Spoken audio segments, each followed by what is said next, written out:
way, social media is almost like a drug. The further away you are from it, the more kind of withdrawal you have and the more you kind of want it. We know sometimes something might not be good for us, but because we get something out of it, right, or because there isn't enough pain, pain is a great motivator. Otherwise, it just takes a tremendous amount of internal motivation to then distance yourself from it. A year in a startup is like 3 years. There's so much stuff that's happening, so fast paced, and there's lots of good things about it, but it's just there's lots of stuff coming at you. It was a year of a lot of difficulties, a lot of conflict, a lot of issues, and I ended up getting terminated. From your own From company? my own company. So that was probably one of the hardest things that I've ever had to go through. And so when you ask the question, what do you do? Like, do you have to kind of follow your own advice and learnings? In some ways I've had to, but I've never had to like I had to then.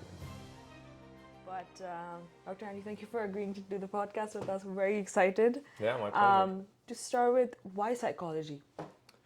I got into it. I mean, I sometimes tell the story. Like when I was 16, my dad was a doctor. He's now retired, family doctor. And then he kind of turned to me one day and he's like, "Have you ever thought about going into psychology?" And I never really did. But I think I was always just interested in people and what makes them do what they do. And so then it just kind of was like one of those light bulb moments, and I was just like, yeah, that's what I want to do. And so, I was fortunate in the sense that, when I applied to undergrad, I put psychology, and that's actually what I wanted to do the whole time. So like, going through undergrad and, post-secondary, I appreciate, knowing what you want to do. Because like, there was only like maybe a couple of us out of maybe 30 of us that, hung out together a lot, who actually knew that at the beginning and did that, the whole way through. Everybody else found other things. And so I think that once I got into psychology, I just found it so interesting. I had no idea that, I always thought it was just clinical psychology and I just thought it was treatment. And then I learned more and more about like all these different areas like, perception and developmental and cognitive and, learning. And so, yeah, I just found the whole thing really interesting. And, it just kind of made me want to do it more and more. And then why did you start your company, Mental Fitness Leadership Training? Why did I start it? Yeah. I think once I became a clinical psychologist, I think that one of the things that I learned along the way and saw when I started practicing was just how there really isn't a mental health care system in Canada, right? Like our healthcare system, which I love, especially because it's near and dear to my heart because my dad, was a professional in it, and I appreciate how everybody has access to it. Like I think that that's a really amazing thing that a country can offer its people. But in my opinion, it's like 90 odd percent focused on physical health care, and very little of the resources are focused on mental health care. And so it's really hard for people to understand if they're ever mentally ill, who do they go see? There's counselors, there's psychologists, psychiatrists, psychotherapists, nurse practitioners. It's very muddy in terms of like what people are supposed to do. It's not like, when you're sick, there's structure in terms of where you go. And so I've always had this tendency to really want to democratize mental health care for people, right? Because most people, if they want quality mental health care, it's generally private and it's expensive, right? You have to pay per each session, and unless you have extended benefits, and the extended benefits depend. Some people have $100, sometimes people have $500, sometimes people have more. But when each session is costing more than $200 a session, you can run through that pretty quickly, depending on what the issue is. So I did, I did that in private practice. I really focused on return to work, like vocational disability. So I focused on people who are off work because of mental health issues. And then I started finding that there's a lot of patterns in treating people, like what they need to learn, what they need to do, ultimately what helps them get back to work. And then I started a company back in about 2013 that was really focused on creating online programs for large organizations for their workers to learn about mental health and take care of it on their own. So the program would actually assess it, right? It would teach them about all these different concepts, and it would give them exercises to learn how to strengthen certain skills. And so I did that for a long time. And then, going into large organizations where, there's, 50,000, sometimes more than 100,000 people, at a time, it was really like you're trying to get it to all of the frontline people. You know what I mean? And then they would learn about it and they would get better, and you're trying to educate the masses. But then what I also noticed is that within organizations, it's also really important for the leaders to really understand mental health, kind of be able to manage it well themselves, because then it has this kind of top-down approach, Right. right? Yeah. It really helps. It helps in a couple of ways. One, it helps with the culture of the organization so that they really understand and appreciate what it is and they can take care of it themselves. Then it gives them a lot of empathy and understanding of what they're, the people that they manage, what they go through. And so it really helps with the culture within the organization. And then it also really helps with, psychological health and safety is a really big term, and especially in a lot of organizations like healthcare organizations and things like that. And I've worked a lot with Fraser Health Authority, and I think that they're really, at the forefront of psychological health and safety for such a large public organization. And one of the things that's so important for it is trust, right? Because you have to have trust between your manager and all of the workers. Because if you don't have that trust, then really it's really difficult for those managers to lead really effectively, and it's really difficult for the workers to really kind of get behind them, right? And really understand it's like, why are we doing the things that we're doing, and my manager has my back, and they're looking out for our best interests. Yeah. Right? So then I really started to see that, and so then I'm like, okay, well then maybe if I then focus on the leaders, then it will have kind of the same idea where it will just kind of disseminate throughout the organization then, and have potentially then a much greater impact Right. overall. And then how can people in leadership positions actually see that they're, or maybe sort of help someone struggling with mental health in their organization? Or maybe how can they actually see like instances of, okay, maybe, these people should be offered some sort of help? Like how do they see those things? Um, I think that a lot of times it's, well, I mean, you can't obviously ask nowadays. You know what I Right. mean? You can't just say, Yeah. hey, it looks like you're really struggling and do you have a mental illness? Right? That's kind of offside and you can't do that. I think that a lot of it hinges on the manager's relationship with that employee and how well they know that employee. Because when it comes to mental health, what you're looking for as a manager is like subtle changes that are going on with the person, right? Like, are Yeah. they different in some way, Yeah. right? Are they not talking as much? Are they not as engaged, right? Are they, does it seem like, they're not as productive, or they're not as focused, or, they're not as social with other people? Like, you're looking for a lot of subtle signs like that. And then obviously when people become more mentally ill, it becomes more evident, right? Like they might show up a little bit more disheveled more often, way more disorganized, or they're starting to not show up for work as often, or they're making really egregious mistakes or something like that. So then that it's kind of a continuum. So, the more the manager knows that person and the better the relationship, then they'll be able to see the subtle changes at first. But then most people can probably see, the really obvious ones when it becomes really severe. Right. And then you provide training Sorry, to, can I just yeah. interrupt? Manchi, your mic's. You have to keep the jacket, please. Sorry, No. that's fine though. Okay. Yes. Good? Yeah. Okay. So you provide training to those people in leadership positions to sort of for them to understand all these things. Yeah, I usually work. I mean, there's two ways that I've done it. Sometimes I work directly with a group of leaders, Right. and then I have a framework and have kind of a protocol that I walk them through so that they learn different skills, and they train themselves up in these skills so that they become more mentally fit.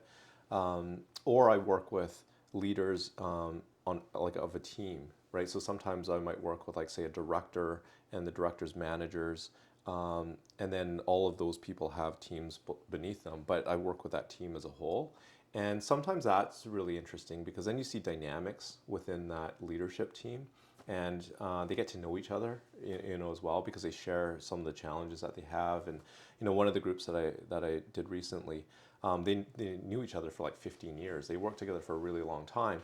But then in going through the program, we talked a lot about things like decisiveness, right, and assertiveness.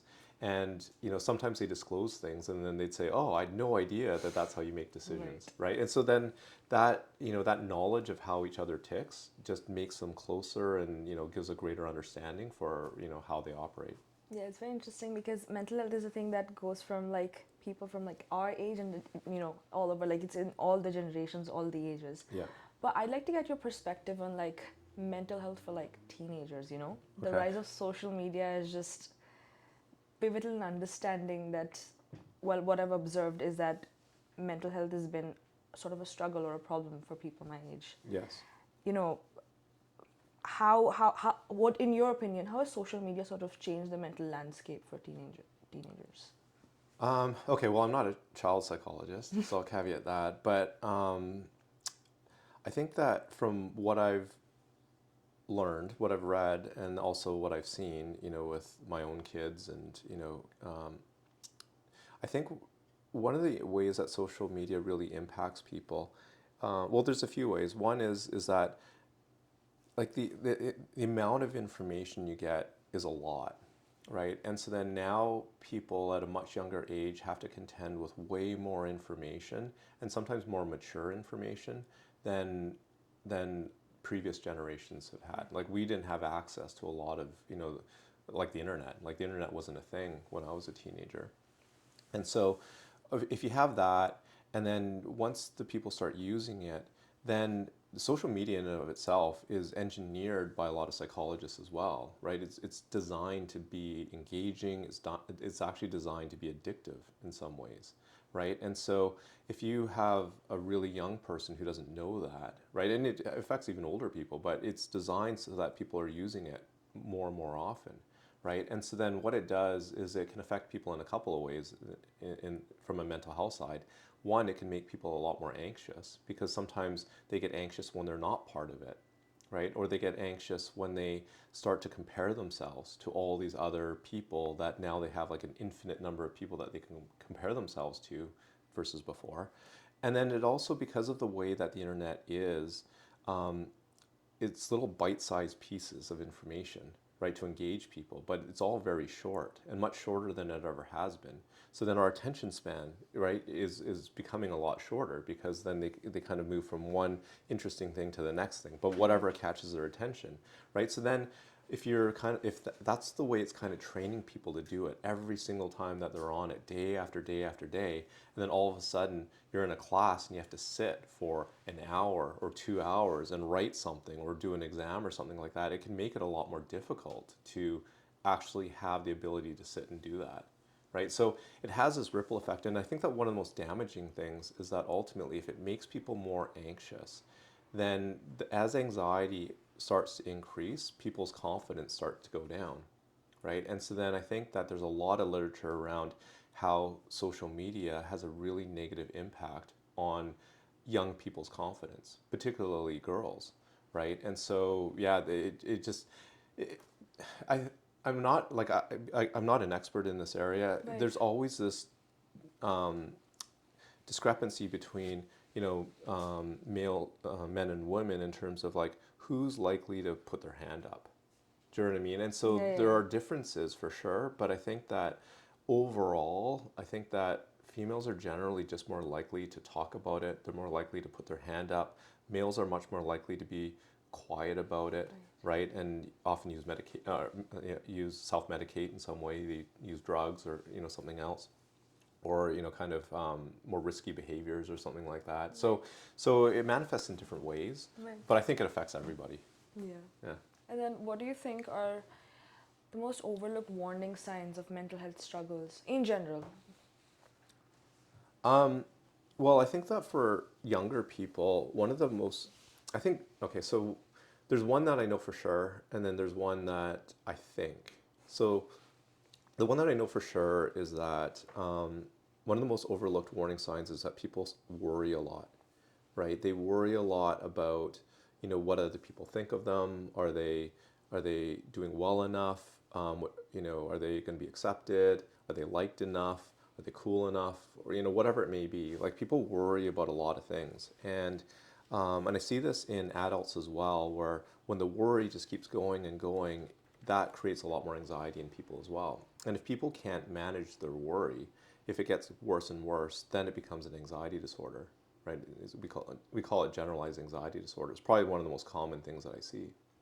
right? Where people experience a lot of worry about lots of different things, especially as adults, finances, relationships, their job, their work, their future, their health, taking care of their parents, taking care of their kids, all these different issues. But when you can't control that worry and when it manifests in your body, in your physiology, and you're experiencing a lot of anxiety in your body and it's a lot of stress as well, and you can't control it, you can't manage it, you can't sleep, you can't concentrate, then that's when it becomes a mental illness, right? So I see young people worrying about lots of different things and it's flying under the radar, right? So that's one thing that I'm for sure, I'm pretty confident in.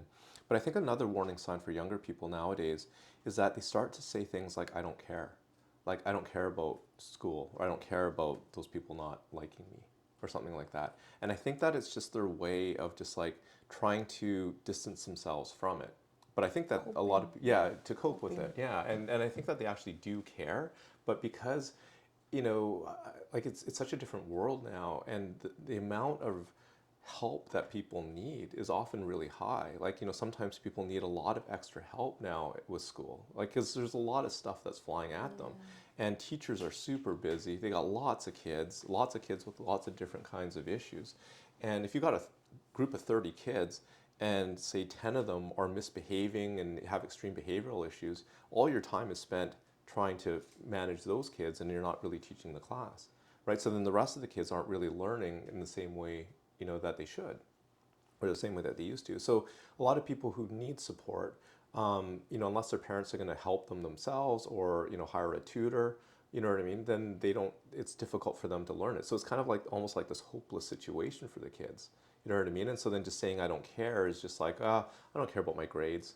But in a way, I'm sure they would prefer to it not being a problem, right? So I think that is like an even earlier warning sign potentially than the worry. But that's just what I think. So That I'm makes not. sense, of course. And then you mentioned that, people want other people to like them. Why do you think there is this need for validation all the time? Well, I think that we're social animals for the most part, and I mean it's on like I like to think of people as always being on the normal curve generally, right? And so the vast majority of people are more social, right? It's just on the tail end, on maybe on the left hand side, that you have people who are really like loners, right? And who might go off into the back country and want to just be left alone. But I think that's not by far the majority. I think that being social people, like, we need a lot of relationships to survive, right? And ultimately to be happy, right? And I think that we try to cultivate a lot of people around us in order to help us with different things, and even just like friendships and things like that. We help each other that way. We have good times, and we hang out and we help each other with problems and things like that. So there's a lot of positive things that come from these relationships. But I think that with a lot of anxiety as well, sometimes people can become really insecure, right? Do people like me? What if I make a mistake? What if I say the wrong thing? What if I don't know what to say? What if people think that I'm not cool or I'm an idiot? You know what I mean? And so I think again, that's where the worry and that's where the anxiety can really interfere with that. And so if people need that validation too much through social media or just just with other people, then again, that's also how confidence can go down. Yeah. And I'd like to understand the psychology behind like social media in general, because people at this point know it's a bad thing, but there's no solution, but they know it's bad, but they don't stop it. Yeah. Like, why do you think they're doing that? I think it's because, like, in a way, social media is almost like a drug, right? It makes you feel better when you're doing it. Makes you feel good in a way, right? That's what it's designed to do, right? And so then, like every drug, when you're doing it, it feels good, and then the further away you are from it, the more kind of withdrawal you have, and the more you kind of want it, right? And so it's designed to be like that in a way. And so then, like a lot of things, we know, like it's just like this with a lot of things. Like we know sometimes something might not be good for us, but because we get something out of it, right? Or because there isn't enough pain. Do you know what I mean? Because like if you think about what happens when people use social media way too much and how much pain is involved then when your life becomes so small. Do you know what I mean? And you're just like you're almost like addicted to it.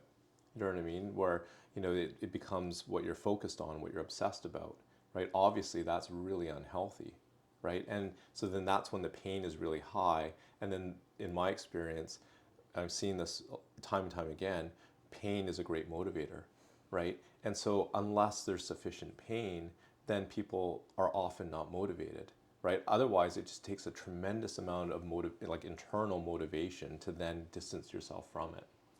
And then what do you think people can do about it? Like if someone actually wants to get off social media, what do you think the steps should be? Well, I mean, like any drug, right? Some people go cold turkey, right? Some people, need to kind of, reduce it over time, right? But like, almost like any drug, it's just like, what's the first step? You have to, you know, you have to admit that it's an issue. You have to be self-aware that it's an issue. And I think a lot of times people just aren't self-aware that it is an issue. Right. And then I'd also like to touch upon topics of personal growth and change. Okay. Why do you think people resist change? I think it's because like we're creatures of habit and we have certain patterns. Like all of us have our own patterns, right? And I think that when we, I think that in our brains, right, like our brains are always changing, and there's always networks in our brains that are being created and altered and slightly shifted and changed. And so when we find something that's comfortable for us, like that network is set up, and the way that our brains are designed is that it's meant to help us because we found something that works. So let's just keep doing this over and over again, right? And then if you want to shift it to something else, it feels foreign, right? It feels uncomfortable a lot of the times. And so for some people, it increases their anxiety a lot and increases their discomfort. And so then it's sort of like when it increases that feeling, if you can't tolerate it, then you don't do it, right? So you have to be able to tolerate that amount of discomfort, anxiety, uncertainty around the direction that you want to move towards, right? And so it's a lot. And so it takes a lot of resources to move in that direction. And it's a lot easier to kind of stay with what works. Right. So for someone feeling stuck in the cycle of anxiety and depression, because a lot of people don't admit it, Yeah. and then they're at a point where they want help but they don't ask for it. What do they do?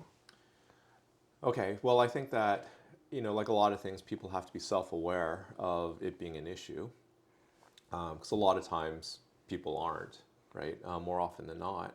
And then once a person is self-aware that they are struggling with it, then, and they kind of admit it to themselves, then they have to kind of figure out what the next steps are in terms of, who do they reach out to, if anybody.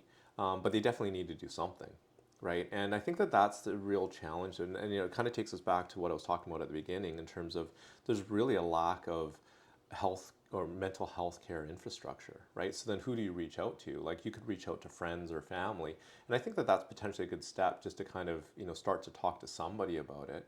But whether you reach out to those types of people, you have to be really strategic in terms of who it is. You have to think about who can I talk to about this that's actually going to potentially help, right? So if you have, say, a parent who doesn't believe at all in mental illness, right, and you're like, I think I'm depressed, and then they say to you, well, you just have to do this, you just have to be happier, or you just have to look at the brighter side of things. Like all of that is like such bogus, Right. advice, right? If people could do it, why wouldn't they do it? Right. You know what I mean? So you have to think about, you have to be strategic in that.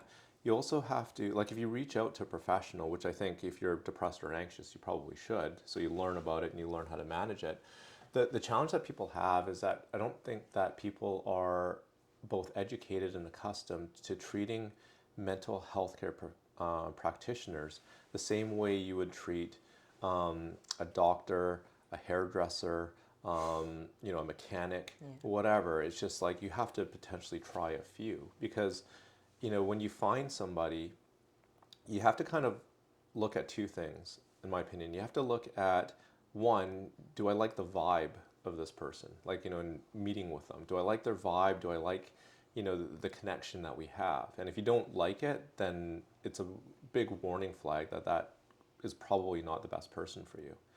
And then the other thing that you need is the person has to have good expertise to actually help you, right? And the types of expertise that they have has to fit with whatever kind of clicks with you, right? Because like I do a certain type of therapy called cognitive behavior therapy, which I really like because I find it very practical and there's a lot of skills that I can help people learn. But not everybody wants to do it that way. Not everybody wants to either put in the work or they just don't like that angle of what it is. So having the vibe and having somebody who actually has something that they can offer to you that can help you in some way, those are the two ingredients. But what I often see is that in the situation that you pose where somebody's struggling, they kind of struggle for so long and then they finally are like, okay, I'm going to go speak to somebody. And then they work up the courage and they finally put in the resources to do it. And then it doesn't go very well. And they're like, oh, that was such an awful experience. I'm never doing And something they like keep that doing again. it. Right? And so then they won't see anybody else. And then they go back to whatever their patterns are. And things get worse and worse and worse. Right? So I think the biggest cautionary tale then is like, be prepared to see multiple people and find the one that potentially fits for you, right? So if somebody butchers your haircut, you probably wouldn't go back to see that person, right? You find somebody else. It's the same thing in mental health care. What do you believe is the hardest truth for most people to accept about themselves? I think that the hardest truth for a lot of people is that they are a lot less self-aware than they think they are. I've done this countless times, countless presentations, countless, whether it's leaders, whether it's, any type of employee, any group of people that I've done this with. I often ask people, and I use a lot of polling software, and so I'll ask people in a presentation or in a program, on a scale of 0 to 10, how self-aware do you think you are? And generally, the higher the leaders, the more I get 8, 9s, and 10s. So I've done this like, with CEOs. Like, I'll have like 150 CEOs in a room.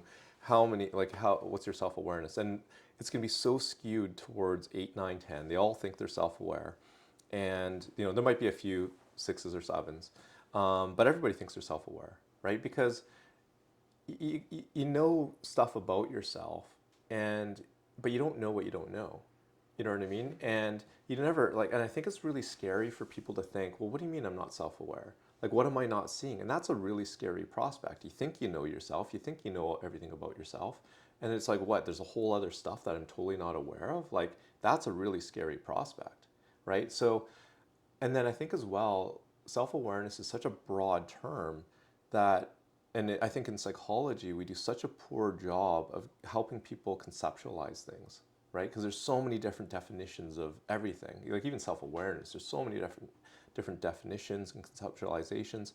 I think, if somebody doesn't know about their mental health, like their status right now, where are you on the mental health continuum? Do you know what I mean? If you don't know that, then that's a lack of self-awareness. Like one example, like one physical equivalent would be a couple years ago, with my doctor, I got a blood test. I had no idea that I had borderline diabetes, right? Because, I exercise, I eat really well, especially at the time I had a lot of stress, but, it was just, it was par for the course. And once I knew that, then I tried to, make changes. I tried to exercise more and things like that. But even despite all those changes, I couldn't get it down far enough. So I started taking medication for it. But if I was a lot of people are really surprised when I say that because they're like, oh, you don't look overweight or anything like that. And it's like, no, it's, my parents both have it, right? And their parents all had it. You know what I mean? So it's a really high genetic loading in me, right? But if I wasn't self-aware of it, I couldn't do anything with it. So people aren't aware of, where they are, on the mental health continuum now. And then they also generally aren't aware of how it's fluctuated over their past. A lot of times I'll ask people, have you ever been depressed before? And they're like, no. And, when I do an assessment, it's just like, yeah, you have been, right? You just didn't see it because people's conceptualization of depression is like, I couldn't get out of bed or you're suicidal. You know what I mean? But it's not. It's like there's mild and moderate presentations of depression as well. There's like functional depression or functional anxiety. Lots of people function with these things like functional alcoholism, but it flies under the radar, right? So people aren't self-aware of that. People aren't self-aware all the time of how they're coming across to other people, right? That's a really important leadership quality, right? If leaders are really self-aware of themselves and how they're coming across to other people, that's generally a good leader, right? But I've worked for some leaders who have a massive disconnect in terms of how they see themselves and how they're coming across to everybody else. Everybody else is like, wow, like, can't believe you said that. You see what I mean? So those are really important. I think that being aware of, how things change over your life, right? Self-awareness is one of those things that, you know, because conditions change in your life, like, with you going from, high school to university, there's so many different challenges that go on. And being more self-aware of, like, oh, I didn't know that I could live independently, or, the challenges that go along with that. Um, or managing everything that you need to manage independently as a student without your parents' support. You know what I mean? And so that those changes that happen in life causes you, or it should help force people to be self-aware of what is going on and what are some of these challenges and how are you struggling with some of these challenges and what do you need to do to address them, right? Because I found that personally in terms of, the transition from, being a student for a long time to going into my career, right? That's a change, right? And being self-aware at the time. So one example for me is that in grad school, you move from one thing to the next, like, this practicum to this rotation to this. And so there's lots of different things that are always changing. I had no idea when I started my private practice that I'm super restless, that I can do something for a while and then I'm going to get bored of it and I'm going to want to do something else. Because it was always obscured with graduate school and undergrad where I got that stimulation all along, right? And then I started realizing it's like, oh, well, I've done the private practice thing. I really enjoy it, but I want to do other things. I thought that I'd just be perfectly happy staying in private practice my whole career. I thought I could just do assessment and treatment my whole life and I'll be happy. And then after about 5 years, like I said, I started getting really restless and I'm like, okay, what's next? What's next? What am I going to do next? I had no idea that I was actually like that. You know what I mean? So I think I know a lot about psychology and I know a lot about self-awareness. And I'm like, I'm always learning new things about myself. And if I'm in that position, I'm constantly thinking about this stuff all day long, with people I work with and all the rest of it. How's everybody else doing this, right? And there's this one psychologist out of Colorado or Denver, and her name's Dr. Tasha Urich, and I really like her, a lot of the stuff that she puts out there. And according to her research, she thinks that 85% of people are less self-aware than they think, right? So then when I'm in a room full of CEOs and I ask that polling question, you know, and all of them are 8, 9s, and 10s, I'll say, all right, well, 15% of you are accurate, 15% of you are probably that self-aware, but the rest of you are probably a lot lower, right? They might be like, what? Yeah, and that's a jarring thing, right? So that's my long answer to your question. But I also have a follow-up question. How can people be more self-aware? Like, what do they do about it? Well, yeah, I mean, I think that that's a challenge, right? Because it's sort of like, the way that I like to conceptualize self-awareness, like I said, you have to know about your mental health and your history. You have to know about a lot of your own patterns, right? Like I call it situational self-awareness. What are the situations that you're in, in your life right now that trigger you to feel more, different things, like feel more guilty, feel more anxious, feel more frustrated, feel more angry, feel more down, insecure, whatever, right? So you have to be aware of your own patterns.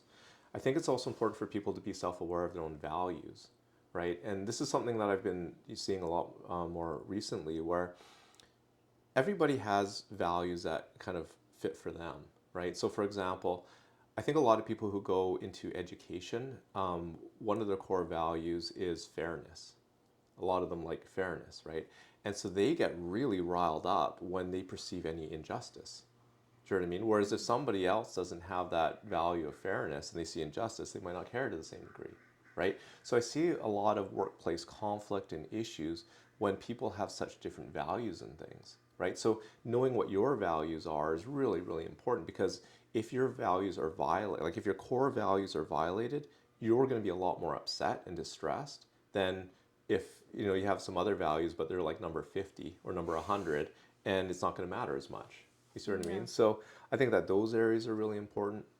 Again, knowing how you come across to other people is also really important. We call that like external self-awareness, right? Right. And so there's all these different kinds, and people need to become educated on it, and then they need to be trained on it. You know what I mean? So it's like it's a really difficult task again because there's no infrastructure. So who do you go find to actually help you with that, right? There's lots of stuff out there, and in my opinion, like it's really hard for people to find what's quality or what's going to actually work, versus just like drink more water, to practice gratitude. You know what I mean? Like things like I'm Random not. things that on Instagram.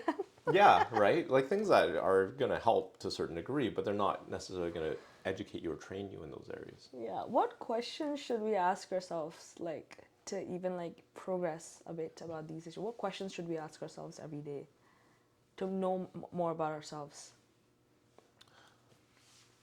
Um, that's a tough one because I think it depends on where people are at. A lot of times when I first start working with people who are off work, right? When people are off work, it's because things are so bad, right, in their lives that they're experiencing such mental illness, and it's usually depression and anxiety. Usually it's those two. It's definitely anxiety, then it's depression, and then there could be other things. Like you could add like ADHD, or you could add bipolar, or you could add PTSD, or you could add substance abuse. Those are probably the most common things off the top of my head, right? And on top of the depression and anxiety.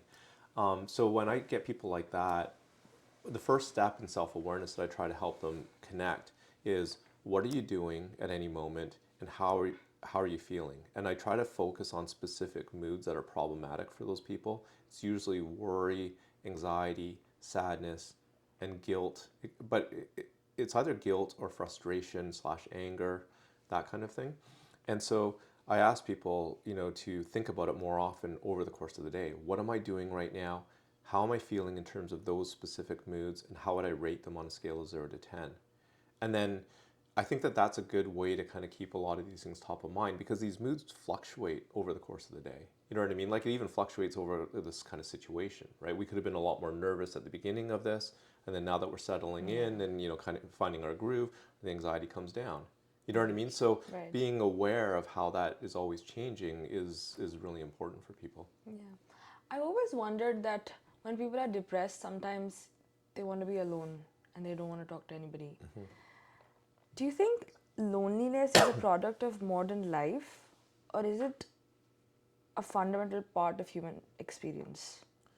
Yeah, I think more of that. It's a fundamental part of human experience where I think that people have often felt lonely throughout history for various reasons. I think it's just an emotion, like a lot of emotions, right? People can feel lonely even if they're around a lot of other people, right? Because they feel disconnected, right?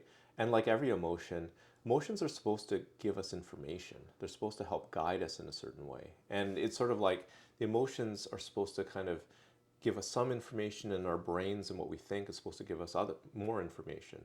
And when the two work together, it can go really well. When we kind of operate and we might feel something, but we operate in a different way because we talk ourselves out of it, then usually people can run into difficulties, Right. right? So yeah, I think loneliness is an emotion, and it's always been there. I think it'll always be there. And like every emotion, some people experience it more than others.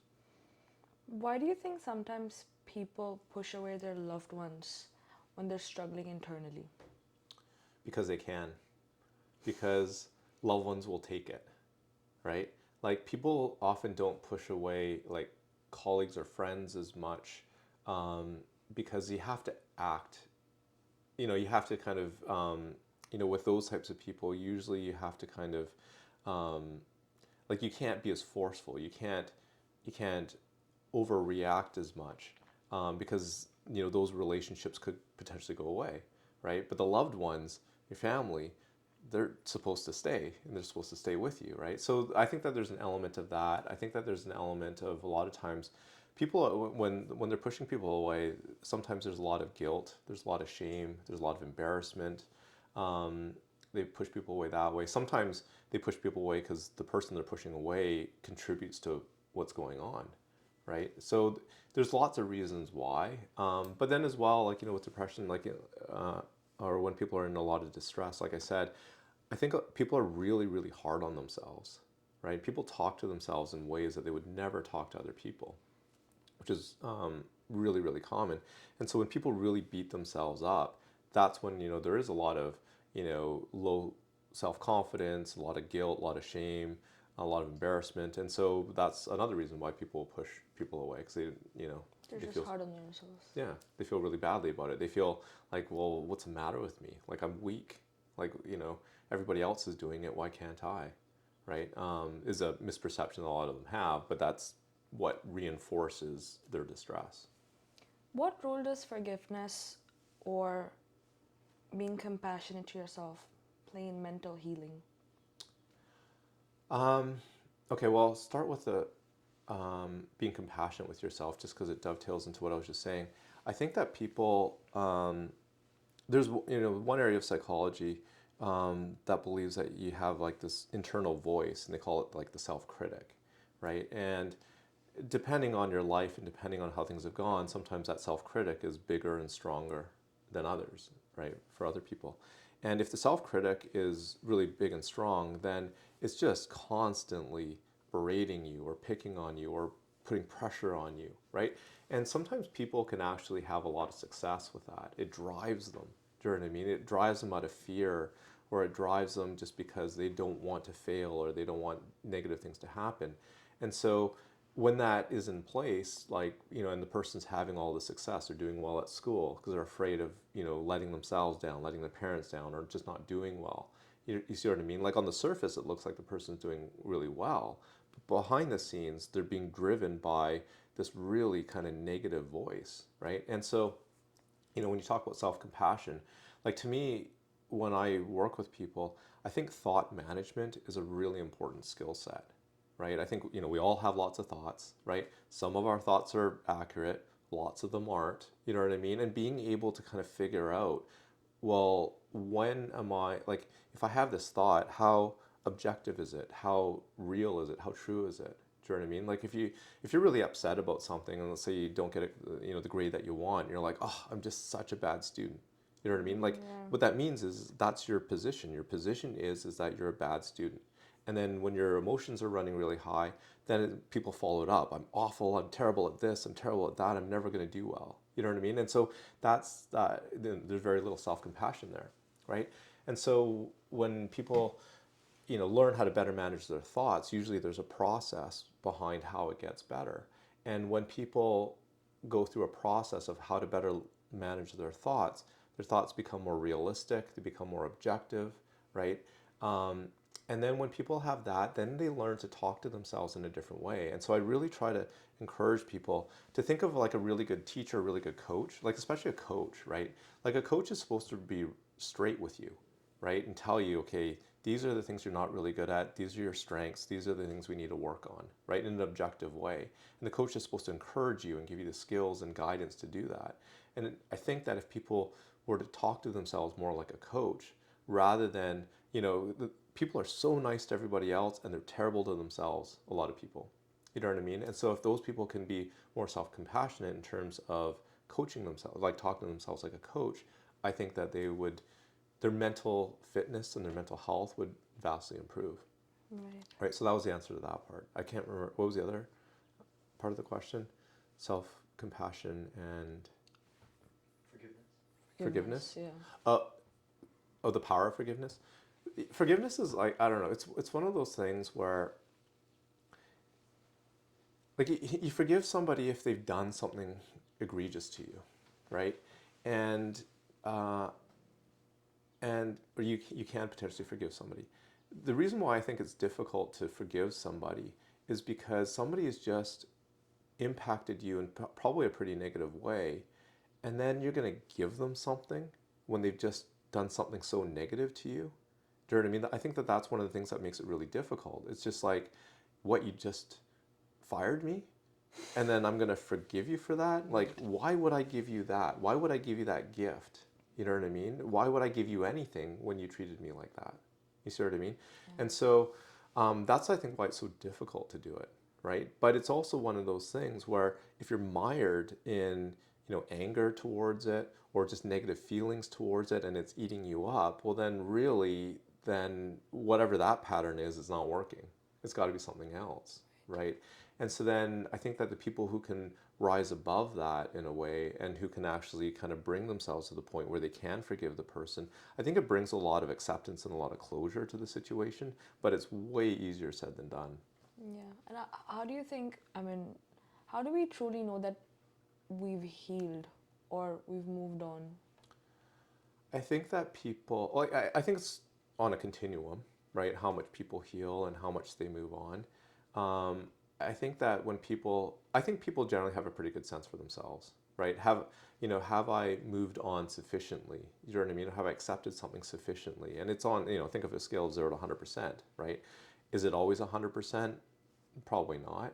Do you know what I mean? Is it sufficient? Is it like sometimes you only need 60% to move on, or sometimes it has to be 80%. You know what I mean? But I think Yeah. people are pretty good at knowing for themselves, if it's enough. What does healing even look like? In mental health, in my opinion, healing looks like the ultimate healing is when people are mentally fit, right? And so uh, what I mean by that is that people are self-aware, they can regulate their emotions well, um, and they can manage their thoughts well.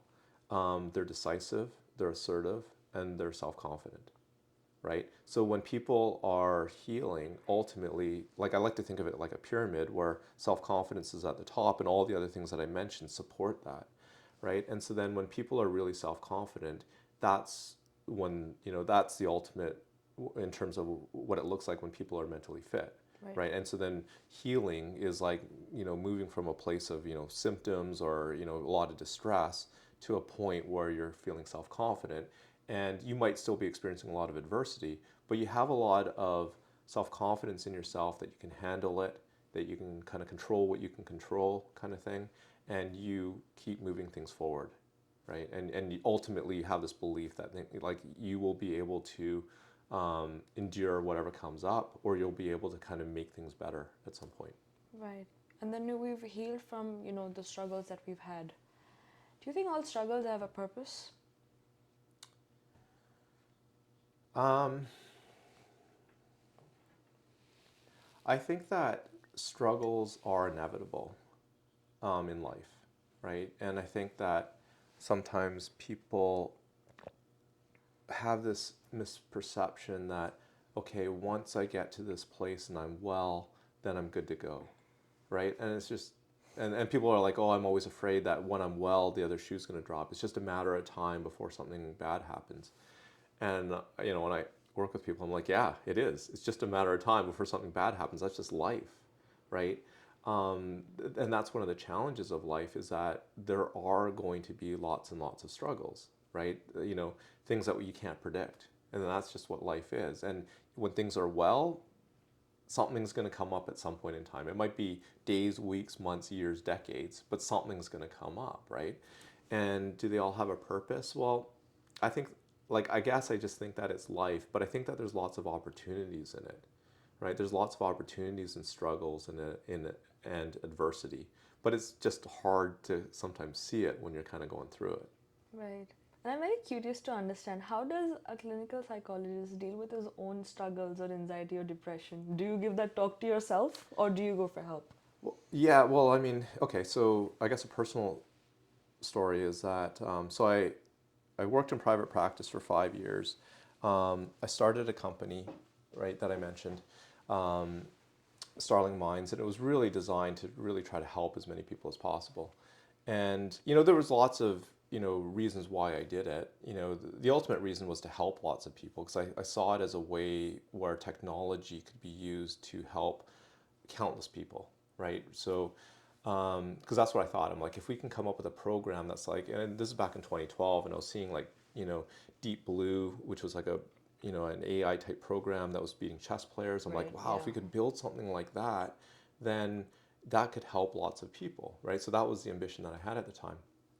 And so then, if you're ever a founder, if you're ever an entrepreneur, how hard, like how exhilarating it is to have this idea and to be so convicted and excited that this is the thing and this is what's going to work and how can it not? You know what I mean? And that's the place that I was in. And I've never been that excited over anything in my life. So at the time, I was just like, well, for sure this is going to work. For sure this is the path for me. And but then also, if you're a founder, if you're an entrepreneur, you know how hard it is and how much work goes into it. Like it's just there's no replacement for it.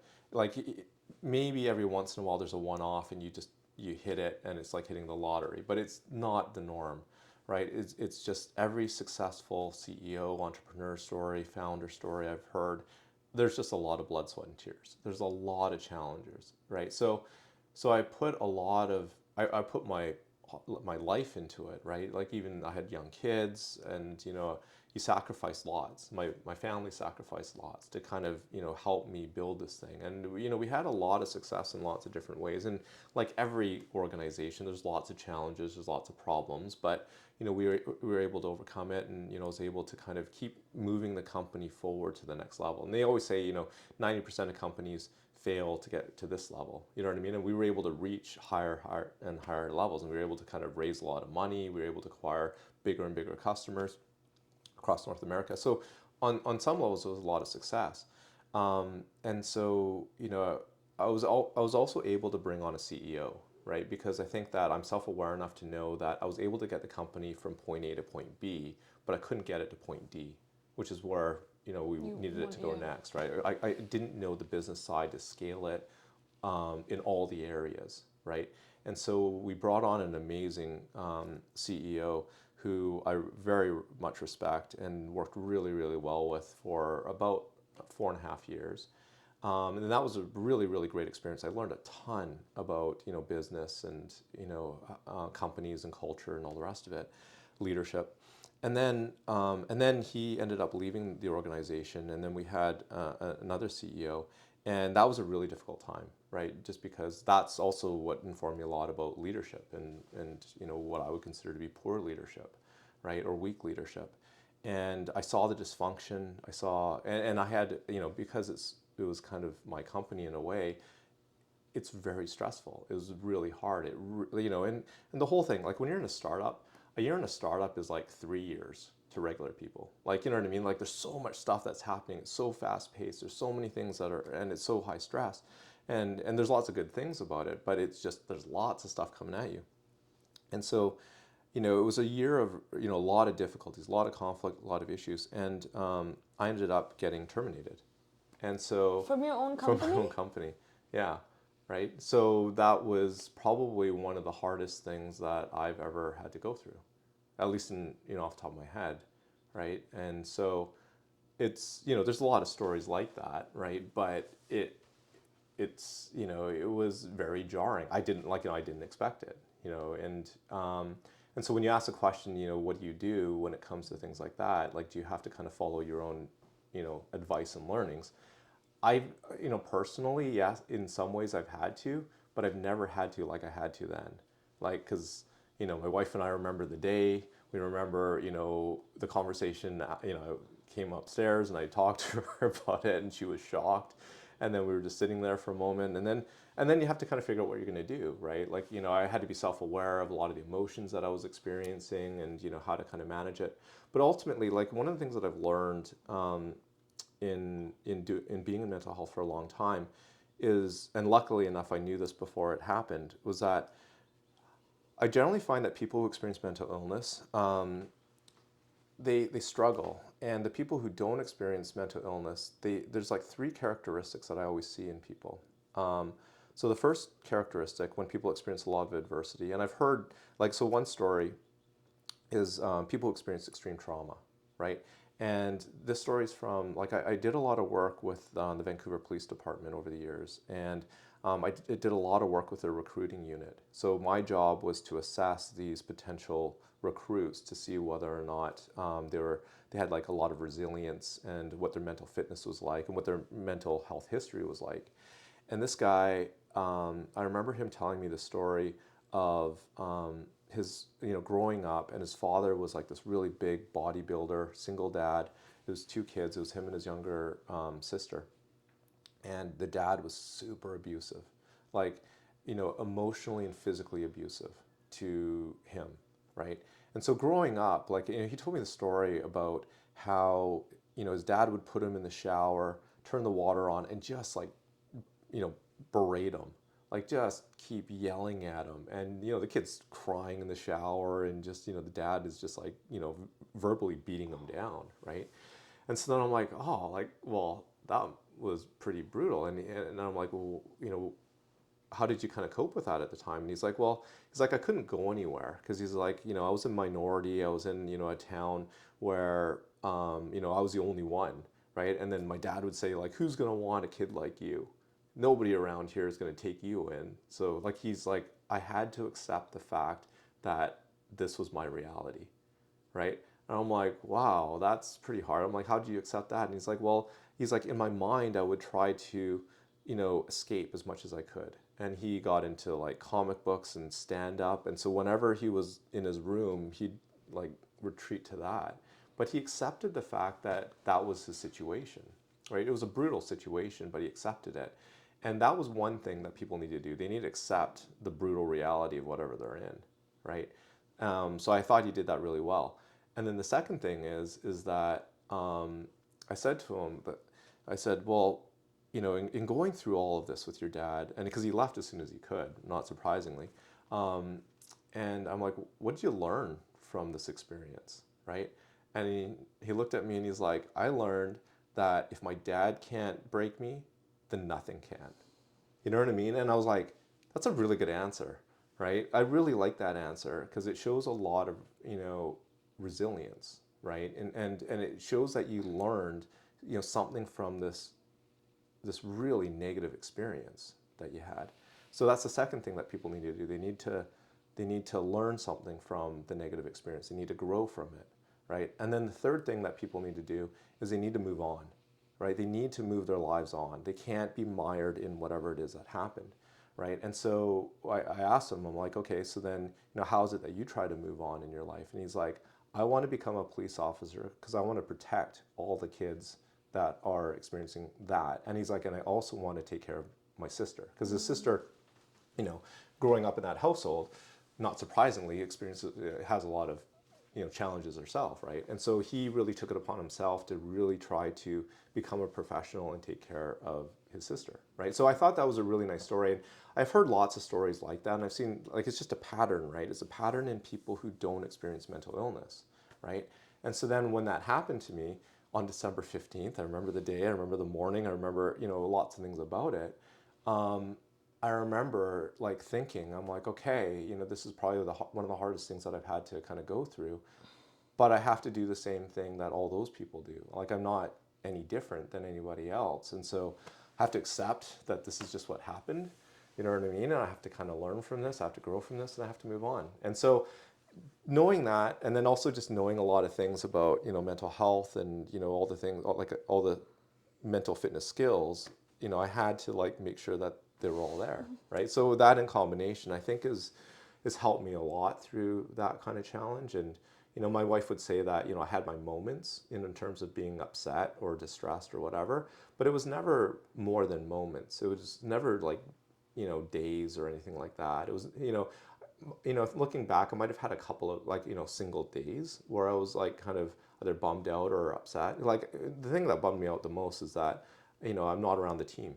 Like, we had a really, or they have a really great team there, and I really enjoyed, well, not I really enjoyed parts of the team, right? In terms of they're brilliant people, and they are brilliant in different areas like UX or programming, front end, back end, all these things I had no idea about. Whether marketing or customer success or whatever it may be. Like, I worked with a lot of really brilliant people with lots of really cool ideas that were all really passionate about the vision that I had. And then to then all of a sudden be an outsider on it was a really challenging thing. Especially something you built from Yeah. scratch. Yeah. Oh, that must have been tough. And then you built your own company again. Well, and that's moving forward. You know what I mean? Because it's sort of like, well, I took all the learnings that I had from it, and I learned a lot from the company. I learned, and it influenced even my clinical practice. So I'm appreciative of that. I had a lot of really great life experiences through it. I got to travel and do things, and ultimately, I got to treat, through the program, it's treated thousands of people across North America. Like, when I treat a person individually, it's just one person for 1 hour at a time. Whereas that program never sleeps. It's constantly treating people. You know what I Right. mean? And so, I didn't accomplish everything that I wanted to do, when I first set out, but that was one of the things I wanted to do. I wanted to create a program that could do that. And we did, right? Because the results were really consistent for each customer, and we were able to write it up into a scientific, publication. So, that's something that's not my forte, yeah, but, Yay. I have a great mentor and, advisor, from years past who helped me do that. And so, Right. And looking back at your 25 plus year experience in clinical psychology, was there a moment or was there a story that really is still with you and you got really emotional when you were hearing that story, or some patient that came up to you? um, I think that, yeah, one story that stands out is, I remember getting trained. I was in Toronto. Toronto has a hospital called the Center for Addiction and Mental Health. I think it's one of the best mental health facilities in the world because it's been around for a long time, and mental health care has had dark times, right? When people did the best with what they could, but it was pretty brutal, like, 50s, 60s, 70s, right, in terms of the types of treatments that were offered, like lobotomies and different kinds of, chemicals and, things like that. Um, and so it does have a dark side to it, but overall, in terms of what's emerged from all of that, is what I consider to be a really first class facility in terms of being really at the forefront of, mental health care, right? Like, I remember going to one of their buildings, and there'd be, like, the floor that I worked on was the mood disorders clinic, right? So there was that, and then there was an anxiety disorders clinic, and there was a lot, and there was like a neuropsychology unit. Like, there was all these different, you know, um, departments in this one building, and so it's affiliated with U of T. So there's a big training component, and I was a PhD student, and I wanted to work with this one psychologist. His name is Mark Lau, and he was really well known at York because he was known to be a really great supervisor, kind of mentor, somebody who could train you to do therapy really well. And my goal at the time was I wanted to be the best. I wanted to be the best, clinical psychologist. And he was able to kind of help me curb that to a certain degree. He's like, well, it's not like it's measured. It's not like there's a competition. So, you know, what does that even mean, right? But he was amazing at teaching me a lot of the tools and a lot of the skills that you need. One, to be a really good clinician, another to be a really good, I guess, therapist, but then also just some of the tools that you need as well. And I remember one of the tools, I was working with one person who was really depressed to start with. And there's this thought management tool that I think everybody should learn. And I've taught my kids it. Yeah, I think it's one of those things where thought management, like, people just operate and they have lots of thoughts, and nobody learns how to manage it.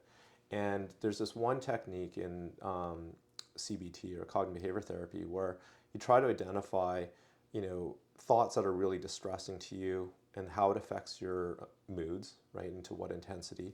And then you try to figure out, like, the main issue. And I remember, this one woman that I was working with, she really kind of took to this technique, and she felt really guilty over a lot of different things, and felt really, she was depressed, so she felt really sad and down about a lot of things.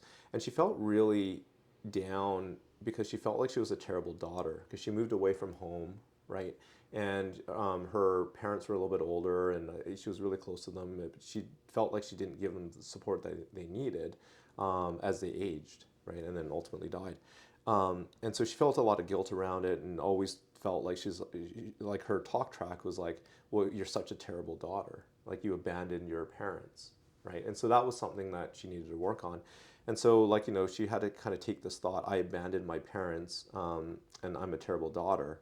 And the way the technique works is that you find that major issue, and then you figure out the facts for it, right? And so the facts for it is she moved away, right? And she wasn't there for them, when as they aged, right? She couldn't support them in that way.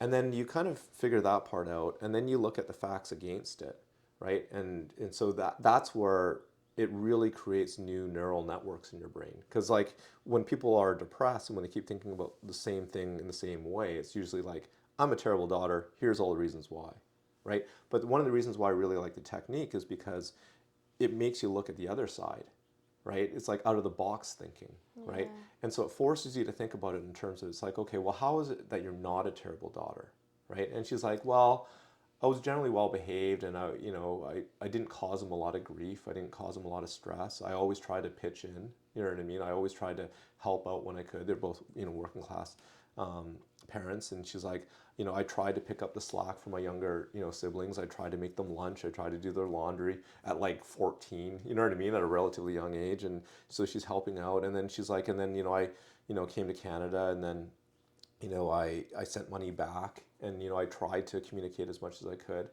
And so then it kind of moved along. And then, what I like about it is that it's like, okay, well, what's your position at the end of this? Like, you take the facts for, the facts against, what's your position? And then her position at the end of it was just kind of this epiphany. She's like, wow, maybe I wasn't as bad a daughter as I thought, right? And so then that kind of really changed her point of view around it. But what that really taught me, because to answer your question, is like, it's like, wow, like I saw her get better, and she did like dozens of these, over, a few weeks and over a couple months. And she was really diligent. She did tons and tons of them. And I saw how her self-confidence improved, because she started taking a lot of those negative thoughts and started like going through that process and coming out the other side. And she ended up like talking to herself more like a coach at the end of it, being a lot more objective. But it takes that kind of training. You see what I mean? And it taught me a lot, because it's sort of like, I love sports, and I love the idea behind it. And that's why I like the idea of mental fitness and physical fitness, because like if you want to get really good at a sport, like if you want to get really good at, say, hockey, and you really want to have a really good shot, well, what do? You drop a bag of pucks, and you take shot after shot after shot after shot, and you have to kind of keep doing it over and over and over again. Right. You know what I mean? And there's no replacement for that. You can't just pick it up and then be better at it, right? You can't just think about it and learn a little bit and then be better. You still have to go through that motion of doing it over and over and over again. And that's what she did with that kind of technique. She did it over and over and over again, and it grooved new neural networks in her brain so that she thought about things in a different way. And I saw that not only did she go from like, a place of really depressed to not non-symptomatic, which is generally what we look at in clinical psych. We're trying to get people non-symptomatic. But then it opened my eyes to this other end of the continuum of like betterment and health, and even better. Like she got way more confident than she's ever been in her life. Wow. Right? And so then it's just like, oh, well, that's how powerful some of these techniques can be for certain people when you find the right one for the right person. Is that not only do you get them better in terms of non-symptomatic, they're now way more confident than they've ever been, and then they have this for the rest of their lives, potentially. You know what I mean? Because it's higher, but even, if it falls, she understands what it's like to be at that higher point, Yeah. right? So that was definitely one that really stuck with me. I love it. I'm getting a free therapy session. I love it. Yeah. One of my very last questions to you would be, what is the meaning of life for you? For me personally, Yeah. I think the meaning for meaning of life for me is that I guess ultimately, I don't know, like I just try to be a good person. And I didn't grow up super religious, which I think is interesting, because then you can kind of pick and choose different aspects of different religions that you like. And I don't know what is ultimately right or wrong, if any of them are right or wrong. And I don't know what happens to us when we die, but I think that just the way that I'm built, the meaning of life to me is like I pursue the passions that I have, psychology and, being an entrepreneur and, different challenges and things like that. Family is really important to me, and being a good person is really important to me, overall. Like, I try to be a good person. I try to help others. I do that in my professional life. Could I do more? Yeah, for sure. Everybody could. But like, I think that it's like I try to be like, and I really try to enjoy, relationships friendships, times that I have with people. And I really try to enjoy it as much as I can because I think that that's what life has to offer, right? Like can be really, really hard, and there's points and times when life is hard, but there's all this other time where you can pursue your passions or can pursue your hobbies and have success in your own way, whatever you define it to be, and enjoy that. And because I enjoy clinical psych, but I also enjoy sports, and I enjoy fishing, and I enjoy hanging out with my kids and my wife and stuff like that, and my friends. You know what I mean? So there's lots of things like that. So I think to me, like the meaning of life is working really hard in things that I really like to do, but it also affords me the opportunity to enjoy other things in life as well. So I try to enjoy things the best that I can, while also trying to be a good person and help other people the best I can. Yes. Well, Dr. Andy, it was lovely having a chat with you. And yes, thank you so Yeah, much. my pleasure. Thanks for doing this.